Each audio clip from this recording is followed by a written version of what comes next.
Now, I want to kind of kick it off. I have a stool here, and some of you are like, what is this?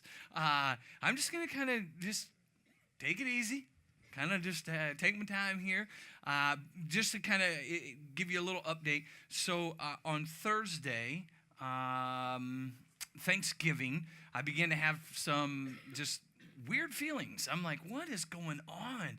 And I just couldn't move my hands. My arms were hurting. My legs felt like I just got done running a marathon, and God knows I ain't running for nothing. I mean, even if the cops were coming, it'd be like, nah, I'm busted. I'm not running. So it's just one of those things. My arms felt like I just got done working out. And so that was Thursday. Friday, we just kind of took it easy, fixed the dryer, nothing big. Saturday, I woke up and was just like, Shan, I think we need to go to the hospital. I think we need to go in. So we went in, and I have a new perspective on marriage. And so all the young, like, if you're single, just listen for 1 second. Man, I don't care how great of a spouse you think that person's going to be. And in moments like this, I think what you're really looking for me, was just somebody who was just, my wife just sat beside the bed and just began to pray. We didn't know what to do. She just began to pray. And I would just, for me, I'm like, man, if you're single, you just need to look for a woman that's willing to pray through it all. I mean, and there was moments where I just didn't feel like praying. I couldn't pray until they gave me oxycodone. Woo, hello, Jesus. Everything was good then. You good? I'm good. Y'all good? And so I kept calling the lady Bethany, and her name was Becky, and it was just one of those things where you just don't know. So anyhow, long story short, they diagnosed it with rhabdomyolysis. They thought originally that it was an adverse reaction to a medication that I was already taking. They've kind of ruled that out, and so I've become like a blood donor over the last several days, where they're just constantly taking blood, running tests, seeing what's going on. And so they're going to continue to do that. I'll continue to keep you up to date. But I just want to say thanks so much for your prayers, your support. Jonna, who came in last week, and I'm telling you, on like last minute notice, like, could you maybe, if you think it could be the Lord, I feel like I'm dying. Could you preach? And so she was just like, let me pray. I'm like, yeah, I don't think we got time for prayer. I think the Lord just said, yes, you should just do it. And so she just stepped in and just came in from the bullpen, just throwing strikes. And so she did an awesome job. Our team did an amazing job all week. Just been really our staff, Laura and Luke and Anna, and everybody's just been just helping out and just jumping in. And so I think the hardest part for me is relaxing, trying to rest as much as I can. And they're like, you just need to relax. And the doctor said, well, you haven't gone back to work yet. And I was like, no. Lord, forgive me. So we're just taking it slow. And so we're just doing that. But again, thanks so much for all your prayers and support. So we'll follow up with the doctors and continue to see what's going on with that. Here's what I would say through the whole process that I really learned a lot. And as we kind of just dive into today's message and talk a little bit about even the Christmas season, one of the things I learned a lot about is really what Isaiah chapter 9, verse 6 says, where it talks about, Jesus is coming into this world and he is born, and they say, listen, there's going to be this Messiah, this Son of God. He's going to be called Jesus, and he's going to be a wonderful counselor. And here's this part that really stood out for me, especially this week, this mighty God, this everlasting Father, and the Prince of Peace. And I can tell you that in this midst of the storm, man, that's really what we felt, was this wonderful counselor who just began to just kind of guide us through this motion where, if you don't know much about this rhabdomyolysis, I thought I caught it on time. I'm like, hey, it's good that I came in right away. They're like, 3 days is not good. I was like, Jesus resurrected in 3 days. And so they were not amused by any spiritual aspects whatsoever. They were like, that's dumb. You should have been here a long time ago. So they pumped me full of IVs and had all that stuff. But in that midst of this, like trying to figure out what's going on, I thought I was dying. My wife thought I was dying. And, the doctors are trying to figure things out. And in the midst of that is where you begin to start to feel this Prince of Peace. This mighty God, this everlasting Father. And that everlasting Father is that part where God says, listen, I'm going to be with you. Lo, I am with you always to the very end of the age. I'm with you in the hard times and in the easy times. I'm going to be with you in the mountain highs and in the valley lows. I'm going to be with you in between. I'm going to help you. I'm going to lead you. I'm going to guide you. He's that wonderful counselor, mighty God, everlasting Father, and this Prince of Peace. And these are the words that are spoken about Jesus as he was born into this world. And that's the whole reason why we have Christmas, is because of the birth of Christ, because of a loving God who gave his one and only Son, Jesus, Emmanuel, God with us. And see, Christmas has been marked from the very beginning with the spirit of giving. And as we get ready to enter into this whole thing for you and I, this Christmas season, how many of you buy gifts for your kids because they've been good all year long? Not one. You? That's you because you're a grandpa. That's the only reason. That's the only reason. No, we buy gifts for our kids because we love them. And that is the exact imagery of what God did with his Son Jesus for you and I. It's not because we've been good or we're good enough or we deserve it. He sends his Son Jesus as a gift for you and I. Why? Because he loves us. For God so loved the world that he gave his one and only Son for you and I, so that we could have eternal life in heaven with God the Father. And there's that gift.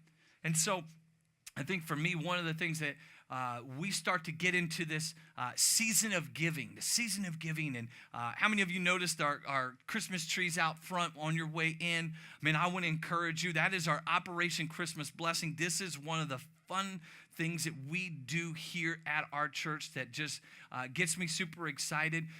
So you'll notice there are ornaments on there with a little tag, something that some kid wanted.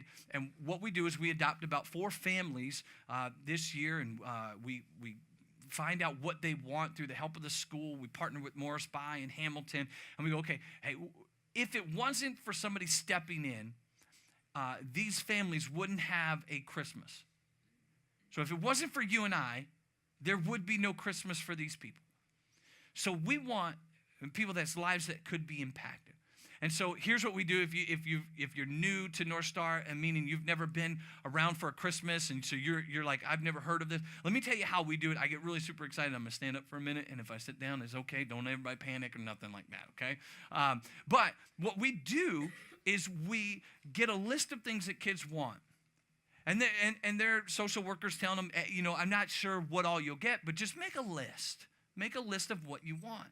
And as they make that list, I think they're probably thinking, well, if I get 1 or 2 or maybe 3 of these things, they're awesome. Can I just tell you that in the years past, you're talking some teenagers, we're not talking like, I want an Xbox, I want a PlayStation, I want this. I'm talking underwear.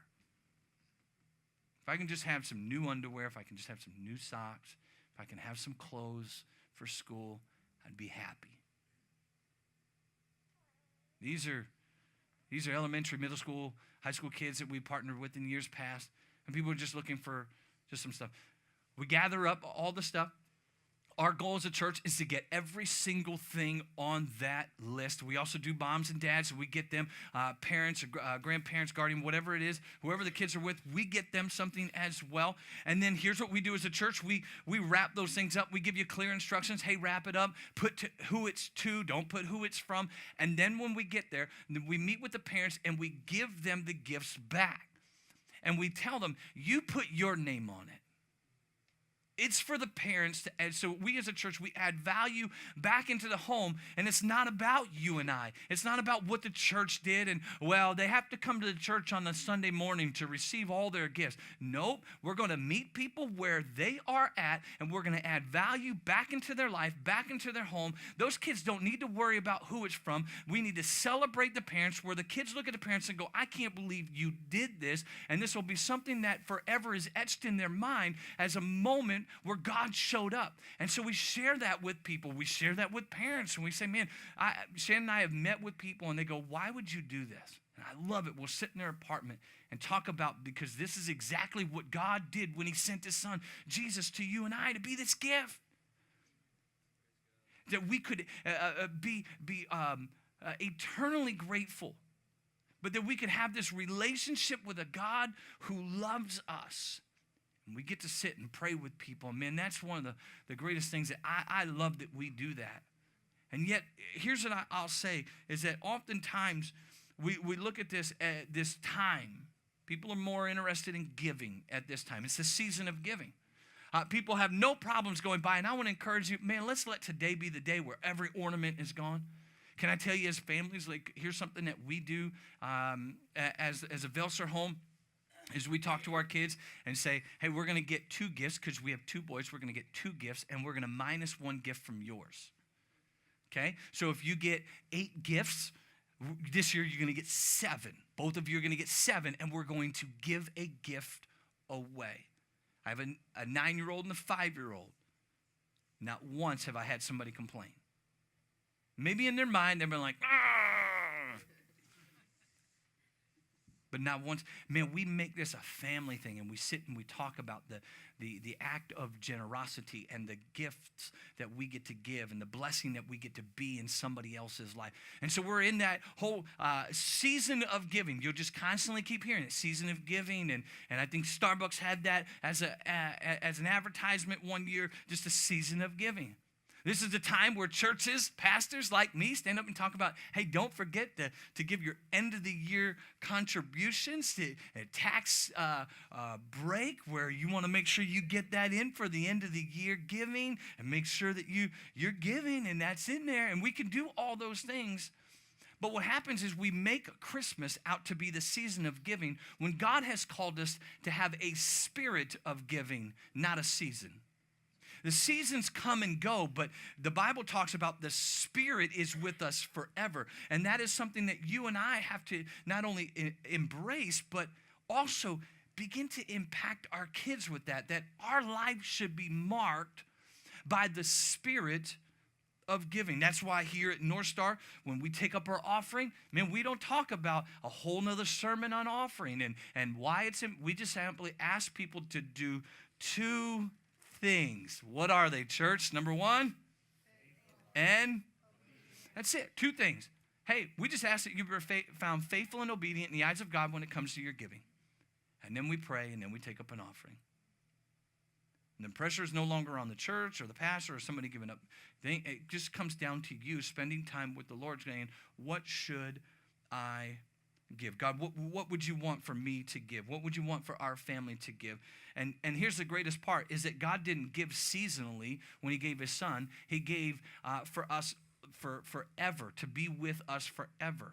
So Jesus was here, and then Jesus says, I must go so the Holy Spirit will come and be amongst you forever, to be with you forever. So God wasn't thinking seasonally or occasionally. He was thinking forever, for eternity. And so I want to encourage us that we begin to break that mindset of, well, it's Christmas, let's give a little extra. It's Christmas, let's put a little bit. Craig Milani was out ringing the bell for the Coon Rapids Fire Department. Let's give a little to the fire. Let's give a little bit to the orphanage. Let's give a little bit of food. Let's buy 1 gift for people. Let's do a little bit, because it's the season. 'Tis the season. Yet, what if we got into the spirit of giving rather than a season of giving? What if your life and your family was marked by generosity? Now, this isn't a whole sermon on being blessed and driving fancy cars and buying airplanes as a church, although if we wanted to, I don't know where we would go. Like, wow, we can't afford the gas. We'd definitely go south in the wintertime, that's for sure. But then it would be limited to who could go, and maybe it's just me. But here's what I would tell you, because some of you have had maybe a negative background when it comes to church and giving. Can I just tell you, I'm not concerned about our church budget. My concern is a lot more than just a church budget. My concern is our hearts. The difference between a season of giving and a spirit of giving comes down to a heart issue. In order for us to be faithful and obedient to the word of God, that's the spirit of generosity, the spirit of giving is being faithful and obedient to what the Lord has called. Every major turning point in Christian history has been marked with the spirit of giving. God gave. Jesus gave. You and I make a difference in people's lives. Why? Because we were willing to give. It's a turning point. And so, listen, my whole thing is not about how do we get more offerings in the church or how do we do extra things. Hey, would you just simply grab one or two ornaments off the tree and be a blessing in somebody else's life? So, Pastor, that doesn't come into the church. That doesn't benefit the church. No, it benefits somebody else's life. Can you hear the heart behind that? Do you hear the heart of our church? That's something that we've done since day one. Why? Because that's in the DNA of who we are. That is who we are. Man, let's add value. Let's make a difference in people's lives to the point where they sit there and they ask the question, why would you do that? And that's when we get to make a difference. They say, here's why we would give it. Here's why a church would take you in. Here's why we would partner with you. Because for you, you may say, if not for the church, we wouldn't have Christmas. But we say, if not for God, we wouldn't have salvation. I wouldn't have the peace that passes understanding. I wouldn't have that Prince of Peace, that everlasting Father, the mighty. I wouldn't have what I have today if not for God. And so Jesus was this gift into my life. And if this pair of socks, if this gift, if this laptop, I think one time somebody wanted a laptop for school purposes. Man, if this laptop makes a difference and opens up your heart to seeing Christ, you know what they're seeing is the spirit of generosity. And so I want to challenge our thinking versus a season of giving compared to the spirit of generosity. And again, this is more about our heart. This is more important than a church budget. This is a matter of our heart. And I love it because I'll listen to other pastors when they share, they talk about giving, they always apologize. I do not apologize. And if I have somebody sit down with me and go, your church, you always mention faithful and obedient, and you talk about giving and all this and that, it really comes down to the heart. It's a heart. It's a heart issue. Matthew 6:21 tells us this. It says, where your treasure is, there your heart will be also. In other words, our money follows our heart. Our heart will lead. If you feel compelled to give when you see a story on TV or you hear a story of somebody and your heart is compelled to give, you give because your money follows your heart. We see this all the time. I mean, look, back in the day, you used to be able to say, check your check registry and, in your checkbook. And some of the young people are like, what is a checkbook? What's a check registry? That's how you balance and you figure out how bad of math you are at doing this. And so those are fun times. But, you get to find out where your heart is when you find out where your money goes. I mean, in our house, we have 3 simple priorities. Number 1, Shannon Velser. Done deal right off the bat. We got that. Number 2, Chick-fil-A. We'll make no apologies about it. And then number 3, our kids. And they are in that order. We have priorities in our home. There's nothing wrong with having nice things or spending money on yourselves. And I think sometimes you hear complete opposites, when it comes to finances, especially within the church. And, I'm more of that like, hey, let's be good stewards. Let's be wise stewards with our money. And if all else fails, let's just go back to prayer. And just pray and say, God, what would you have me to give? Because here's the truth. God has the ability to change your heart. And if he can change your heart, then all of a sudden he'll change where you spend. And so if I have to convince people to give, you will easily be swayed to not give. So my goal is not to sway people or persuade people or convince people. My thing is just saying, hey, would you go back to prayer? That's how we operate our whole church.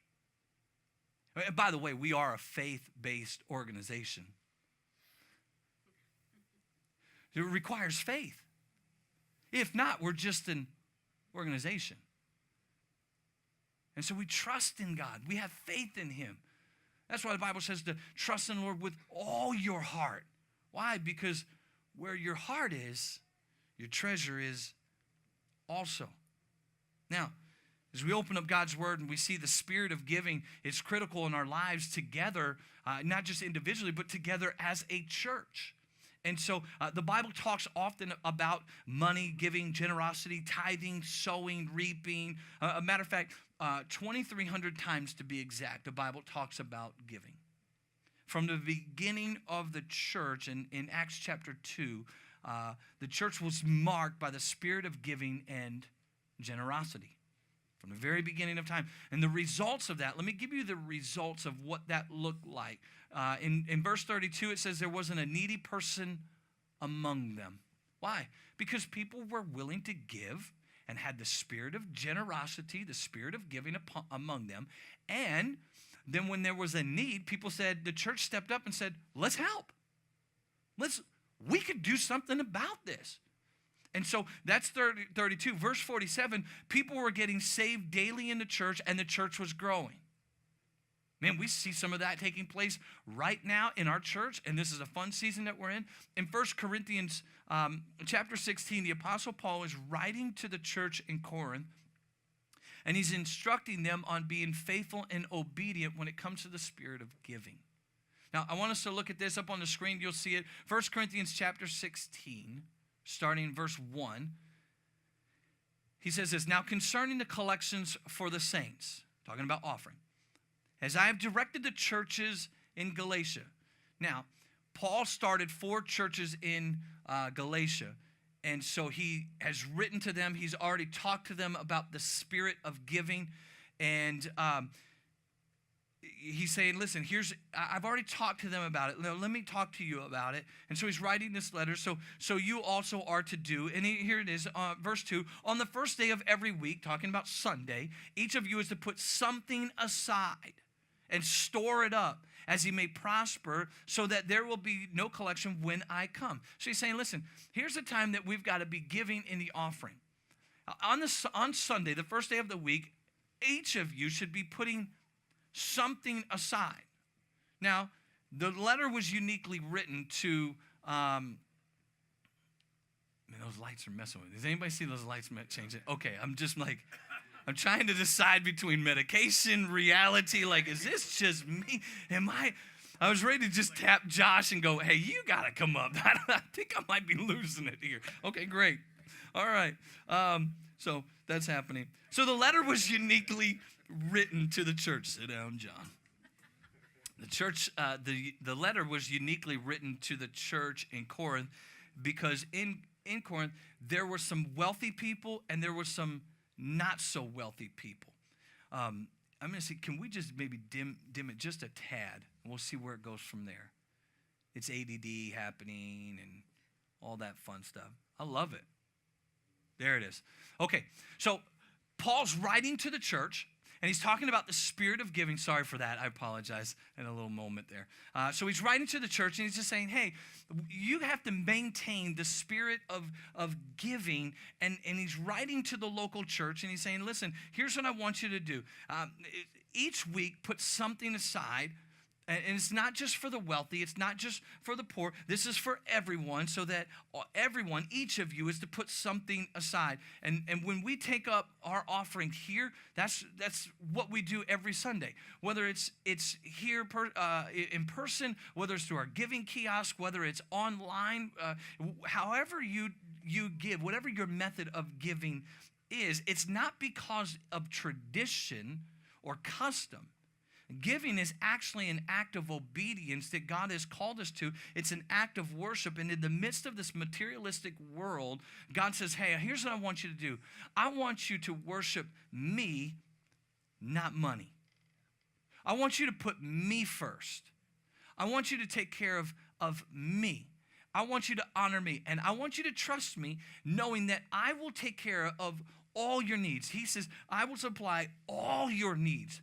According to his riches and glory, God says, listen, I'll take care of you. But I want you to show me. I want you to be faithful. And I want you to be obedient when it comes to giving. And to be faithful and obedient in your giving means to regularly put something aside to give. That's how you develop the spirit of giving. If you give every once in a while, you develop a season of giving. Well, we give every once in a while. Well, we give when we can. We get Scripture clearly says to them, hey, here's what I want you to do. I want you to regularly put something aside. Each week, set something aside.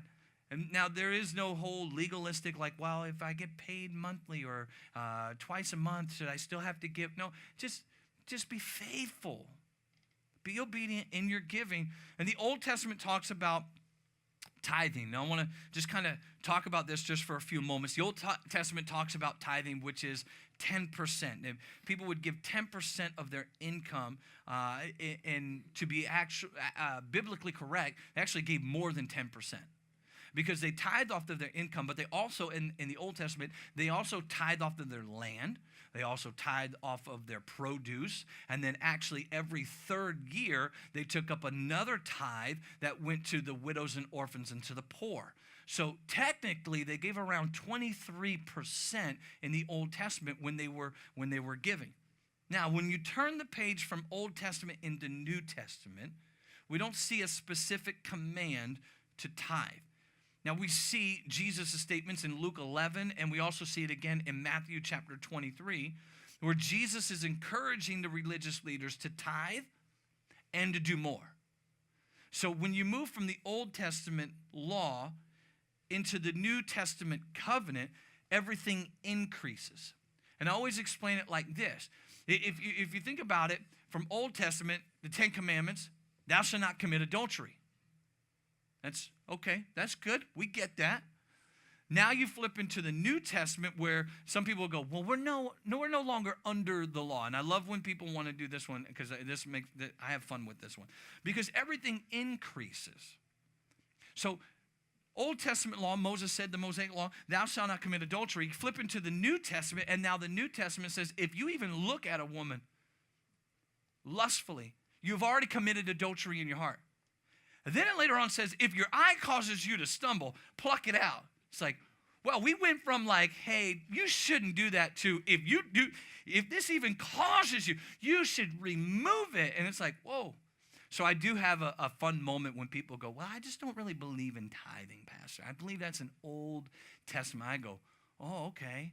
And then they go, I'm more of like a New Testament giver. You know what I mean? I go, oh, gosh, we have been praying for somebody like you. And they're like, yeah, And what they're really saying is occasionally. I give when I feel stirred. And I'm like, oh my word, we have been praying for somebody like you. We love you. Thank you for having the spirit of generosity. And they're like, yeah. And they're starting to think, this isn't going the way I thought it was going to go. And I'm like, I can't believe it. Because, and when I think about the Old Testament was like, here was a command. And the New Testament, it increased. So it's not even just like tithing. You're like a tither. And I love that. Like you're giving 20%. And they're like, well, whoa, wait a minute. That's not. And I go, well, that's kind of that's what the Bible was talking about. Well, that's not really what. And here's what it comes down to. It comes down to a matter of the heart. It's a heart issue. Are we willing to simply look at the scripture and say, man, I just want to follow what God's word says. I want to be faithful and I want to be obedient. And so here's Jesus, and he's sitting around with these religious leaders, and they're trying to go, well, are we supposed to tithe? Are we supposed to do the Mosaic law? Are we under the Old Covenant, the New Covenant, the Old Testament? Where are we with this? And Jesus says, listen, he talks about it, and he goes, yes, you should tithe, but you should do more than that. You shouldn't just focus on tithing. Is tithing important? Yes, it's a great principle. But he's telling the religious leaders, you ought to do more. He's not talking about seasonal. He's talking about this heart and the spirit of generosity where Jesus encourages them and he says, listen, this isn't the floor. Tithing is not the floor, it's the ceiling. Tithing wasn't the finish line. It was actually the starting line. From Old Testament to New Testament to today. It's not about a finish line like, whoo, we tithe. High five, babe. We tithe. We're tithers. Listen, He says, don't just stop there. Tithing was required, yes, by the Old Testament. And we see this. So tithing was required by the Old Testament. This is before Jesus. And then Jesus affirms it in the New Testament. And then it's practiced by the church thousands of years after. So this was before, during, and after Jesus. Here at Northstar, here's what we simply ask people to practice the principle of tithing as a starting point for their giving. Speaking of starting point, we have starting point today. So if you've never been to our starting point, where you get to hear a little bit of the mission, the vision, the core values of our church, it's a commercial break. We'd love for you to come and hang out with us. Today, we're going to have it at Chanticleer. If you have kids, the kids can stay here. They'll have some pizza. They'll be fed. They'll have games. They'll have some fun. And then we will be over at Chanticleer, and we'll have some pizza, games, and fun, too. So we'll have that. So thanks for joining us today. All right, back to our regularly broadcasted show. It's just one of them days. Thanks for your patience. So here's my practical and pastoral encouragement to all of us today. First, I would say we need to really learn how to develop the spirit of giving in a right spirit. Because there are evil spirits and there is good spirit. We need to practice the principle of giving, that spirit of giving. When we talk to our kids and I don't have the greatest kids. They're good kids. I'm not the best parent. I'm a good parent. But yet, we try to teach them the principle of giving. And we teach them the principle of saving and tithing and generosity. And we want them to understand that it's okay to have good things, but then be a blessing. Because in Genesis chapter 12, I believe it's Genesis chapter 12, God is speaking to Abram, and he says, listen, the reason I am blessing you is so that you could be a blessing. That's the spirit. And when we lose that focus, when we lose that heart, that's the word generosity, the word picture for generosity means to live open-handed.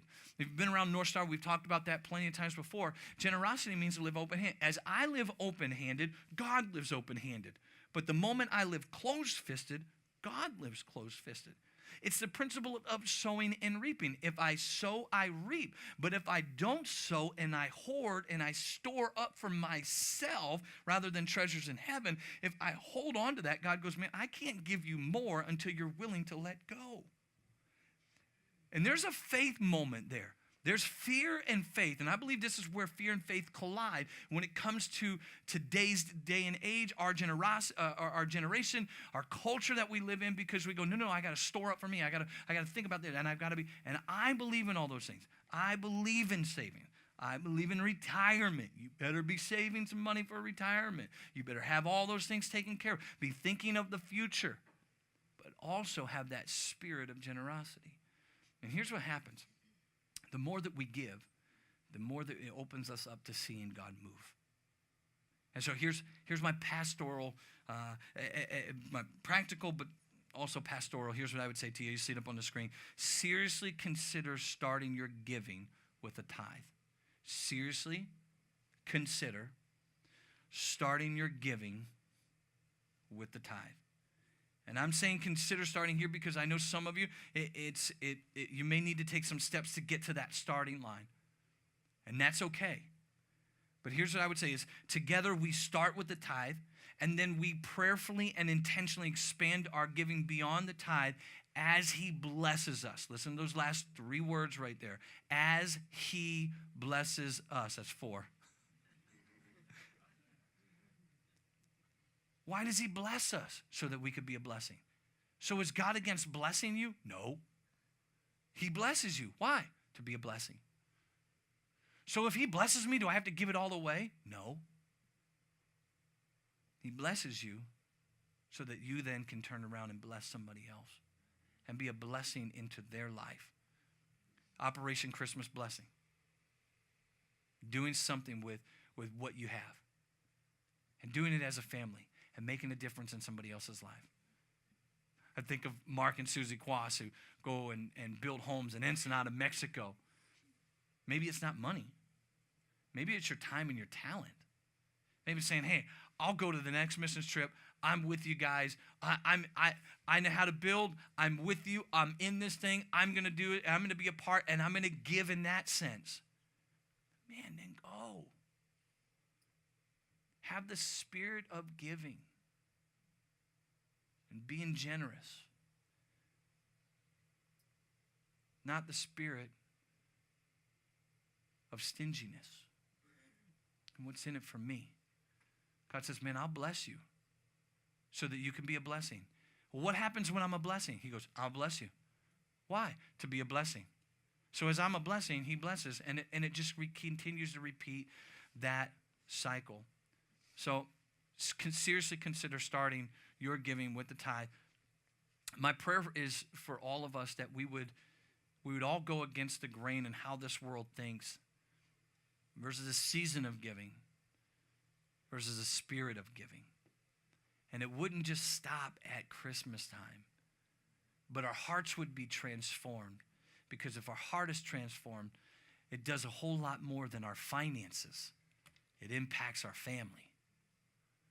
And all of a sudden, our kids, our grandkids, our great-grandkids, their life is marked by the spirit of giving. I think of my family. My parents taught us at a very young age to tithe. So even as a teenager, I was tithing. I didn't babysit. I worked in a plant nursery plant. So I was kind of a nursery worker. I would make money, and I'll never forget, my mom would teach us this principle: tithe, savings, and insurance. You need to start saving up for your insurance. They didn't teach us to save for a car, and they didn't buy us a car, so it was kind of like, you should have had us, just thinking, but my thoughts anyway. So we had this whole thing: tithe, savings, insurance, tithe, savings, insurance. And I remember as a kid, I'd get the envelope where my check is at from wherever I worked, and right on there, it was T, and it was S, and it was an I. Tithe, savings, and tithe was always the first thing that happened. We knew exactly. The rest of it we would put into the bank. Then there was save. This went into checking. This went into savings. This was set aside for insurance. And we just got into this habit of doing that. Can I just tell you that even when I wasn't living for the Lord, that I knew the principle of tithing? I know this may sound really weird to some of you, but par for the course, if you would. And even when I was selling drugs in a church parking lot, obviously not living for the Lord and not a pastor, just so you know on that one. This wasn't last week, just so you know. Everybody's like, got to pay the bills. No, I'm just kidding. Totally inappropriate. Totally inappropriate. That principle never left. It was something that my parents instilled in me since I was a little kid. And so even while selling drugs, I knew God could take what the enemy meant for bad. That principle still applied to my life. I'm like, no, I got to make sure I give to the Lord. I don't want that on my life. I don't want the curse of God on me. I don't want to be bad. It never left me, because of what my parents taught me. And so I would encourage you, even with some Dave Ramsey principles, if you've never taken a course, or maybe you have, man, ingrain that into your kids so that you set them up for their future. And they can learn how to be a blessing in turn. And so let me just give you real quick, just a couple things. I want to show you what happens when we embrace the spirit of giving. What happens when we embrace the spirit of giving? I'm going to go really quickly. You don't think I will, but I am. So 3 things happen when we embrace the spirit of giving. 3 quick guarantees. Anytime it comes to finances, you hear people talk about, I got a money back guarantee. Here it is. I will give you a money back guarantee. What happens when we embrace the spirit of giving? Number 1, our hearts will be changed. Our hearts will be changed. Where your heart is, there your treasure will also be. Our hearts follow our money, and if we spend our money on things of the world, our heart follows that. If we spend money on the things of the Lord, our hearts follow that. The question that you've got to ask yourself today is simply this: where do you want your heart to be? Do you want your heart to be on things of the world, or do you want your heart to be on things of the Lord? And there's nothing wrong. Hear me this morning. Some of you need to actually hear this. You hear this statement, and then you could tune back out.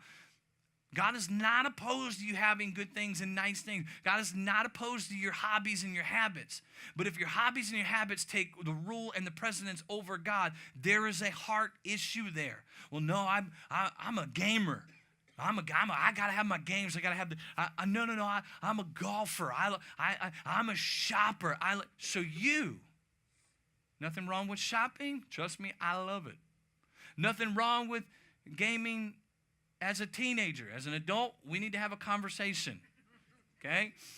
Nothing wrong with those things. Nothing wrong with having nice things and fun things, and nothing wrong with that. But if they take the precedence over God, there's an issue. There's a heart issue. And so the question that you'll have to ask yourself this morning is, where do you want your heart to be? On things of the Lord, things of yourself, things of the world? Where do you want your heart to be? So number one, money back guarantee, three quick guarantees. Number one is our hearts will be changed. Number two is going to be this: the church will be edified. As we give to the local church, you see that in Corinthians, you see this in Acts, they were giving to the local church, and the church was edified. The church became stronger as we give to and through the local church. We talked about it a couple weeks ago, that God is actually, in his scripture, he's actually telling people in the world to look, if you want to find Christ, look at the church. So can I just pause for a second and say, do you realize people who don't know Christ are looking to the church and they should find Christ in you and me? And if God, a generous God, a giving God, was willing to give his one and only son, man, people should be able to look into the church and go, man, that's a generous church. I love every time we turn around, they're always giving. They're giving to missions, and they're giving locally, they're giving globally. They're doing the operation. I love that they have this spirit of giving. Man, the church from day one was marked by the spirit of giving. And so the church becomes stronger. So number one is our hearts will be changed. Our church becomes stronger. We begin to make some difference, not just here locally, but also around the world. Many of you may or may not know this, but missions-wise here, we are part of an organization in Panama that helps with sex trafficking, rescuing girls. There were over 3,000 girls at the last conference that they did, that they got to share the gospel of Jesus Christ, that were rescued because of you and I and just our generous, faithful, and obedient giving. And more girls are rescued every single day because of our faithful and obedience every single week. What about in Estonia, where churches are being planted? I love this because this is just a random thing that just happened the other day. We have our church planters in Estonia, Nick and Olivia Puccini, who we support. And then all of a sudden, I just had this thought. I remember there's a Gopher basketball player who graduated, and now he's playing in Estonia. And I was seeing on his stories about having to be home or not being home for Thanksgiving. And then I see on Facebook where Nick and Olivia are doing an American-style Thanksgiving in Estonia. So here I am in Coon Rapids, laying in bed, just so everybody knew I was good. I was resting. But I'm trying to connect the dots here. And I'm like, Nick, where are you at in Estonia? And he tells me, and I can't pronounce it. And I'm like, Reggie, where are you at in Estonia? And he tells me, and it's the same town that I can't pronounce. And I'm like, I got some friends in Estonia, in the same city that I can't pronounce, that are doing an American-style thing. You guys ought to connect. And both of you are from Minnesota.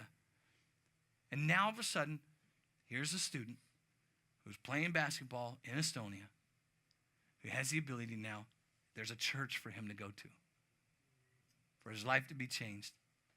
How? Because of the spirit of giving. That every single month, we send money out to them, and we do that, and the church is edified. Am I talking about Northstar? No, I'm talking about the church, a capital C, church at large.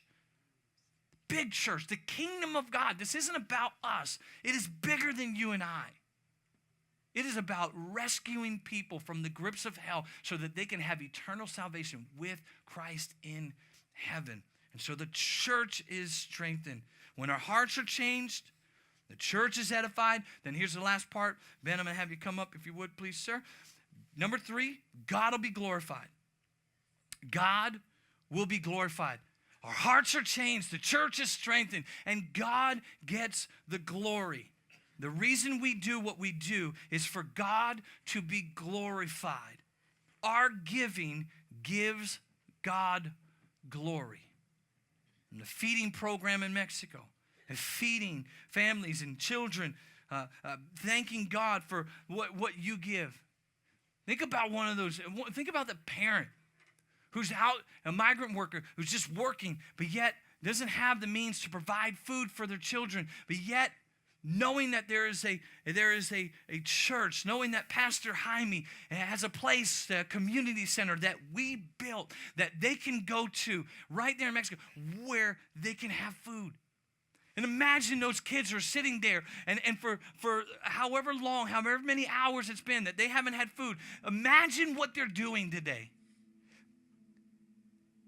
They're actually sitting. And here it is, thanking God for the food that they have.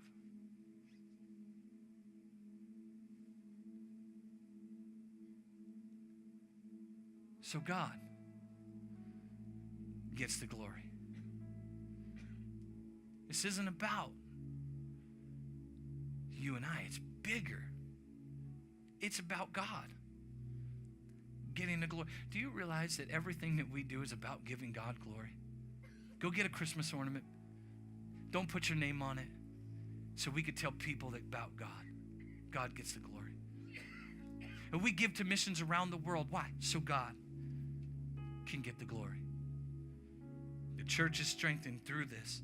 When our hearts are changed, the church is strengthened, God gets all the glory. Can I just tell you, it is a recipe for a miracle. We see this in the Old Testament. We see this in the New Testament where people were faithful and they were obedient. The hearts were changed. The church was strengthened. God gets the glory and miracles began to take place.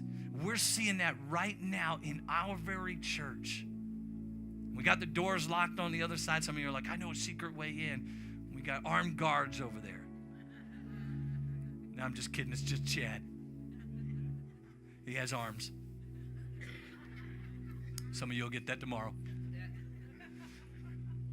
Man, I wish I could go into the details of the miracles that God has been doing in this church with the remodel and the building. Can I just tell you, it's not anything that you and I have been able to do, to conjure up. It literally has been God doing all this work.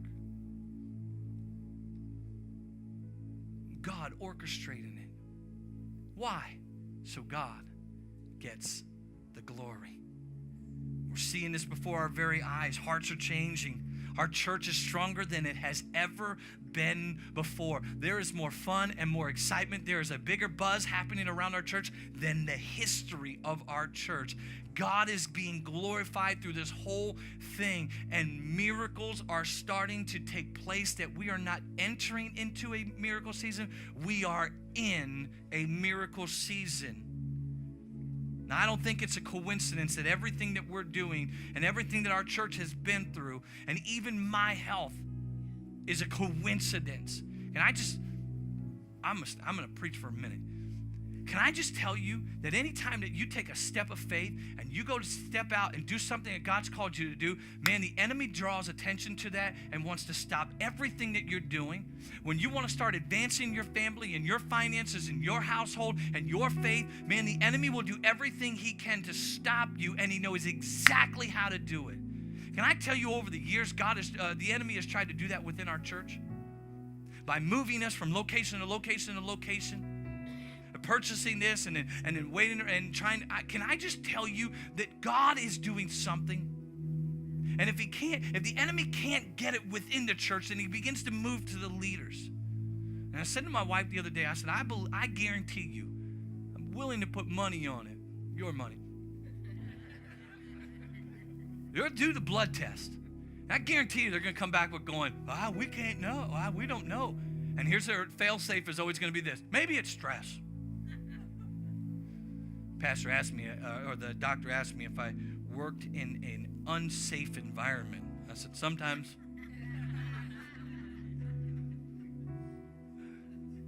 Man, I'm telling you, I know that some of the things that we walk through are spiritual. Why? Because we're stepping in and doing the things that God has called us to do. The enemy knows where we are at in this equation, that hearts are changing. The church is strengthening.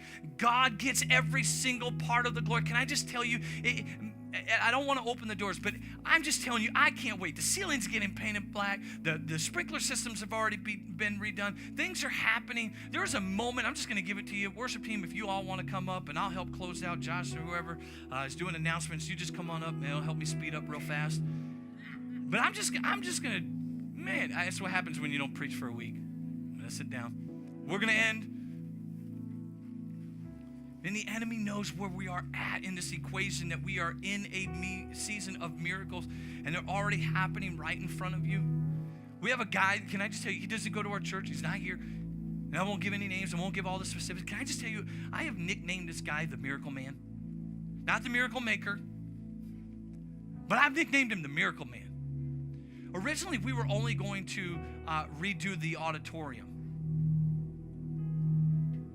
And through our contractors and everything, they're like, I think you ought to do the bathrooms too. Nobody wants to come there and then have a horrible bathroom. I'm like, hey, I know, but we're on a budget and we can't really, I think you ought to take a step of faith. I'm like, that's not faith. That's not going to happen. But let's just stick to the auditorium. We have the finances to do the auditorium. We have a little bit left over. That's smart. Let's be good stewards. Let's do that. But God has always called our church to take steps of faith.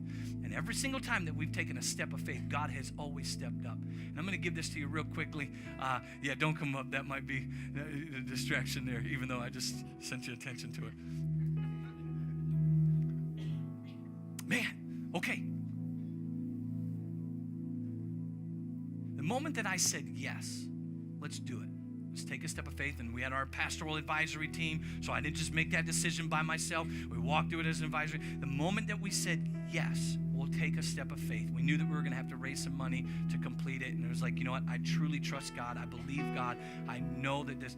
We knew that doing the auditorium was going to be a step of obedience. We knew doing the bathroom was going to be a step of faith. And can I just tell you that the moment we said yes, everything began to line up. If you back up just several weeks ago, I remember saying, or actually several months ago, and my wife every single week would be like, we need to do the building. We need to do the building. We need to do the building. People are leaving our church because we don't do the building. I'm like, they can leave. And, and I'm like, that's us. And we're all under construction. Our church is under construction. It's a representation of our life. I'm over spiritualizing it. I have all the right things to say. Everything's good. But then here's the deal. I remember saying to my wife, babe, I never want to get ahead of God. I want to stay right in alignment with God. And I'd hate to get ahead of God and then somebody come in and watch some of the key things that I said, literally said to my wife months before all this. I said, babe, I'd hate to get ahead of God. And then somebody show up months later and go, man, I really could have, if I would have known about this church, I really could have done some stuff with the sheetrock for you. I own a sheetrock company. I probably could have saved you about $15,000, $20,000. And we'd be looking back going, are you kidding me? Where were you? You weren't listening to God. You should have been here. I'd hate to do that. And then I said this. My wife had to actually remind me that I said this because I forgot. And I said to her, I said, babe, you never know. I could do somebody's wedding or a funeral. And the dad goes, I'll take care of it. I don't want to rush God. Here's the key things that happened. I did a funeral. The father of the deceased owned a sheetrock company that saved us over $20,000. And can I tell you that just showed up? Brian and I were here for a meeting, and it was just a meeting to look at stuff. And this guy went ahead and ordered all the material that we needed to redo the transform the stage, bought it himself, labor and materials, and said, no, I got it. It would have cost us a couple $100s to remove the walls in the stage. He said, no, I got it. Brought his crews in here. How much is it? We'll take care of the bathrooms. We'll demo the bathrooms for you. But it it all started with us saying yes to taking a step of faith. And I understand that faithfulness and obedience when it comes to our finances requires a step of faith. Can I just encourage you as a pastor to have the spirit of giving, not a season?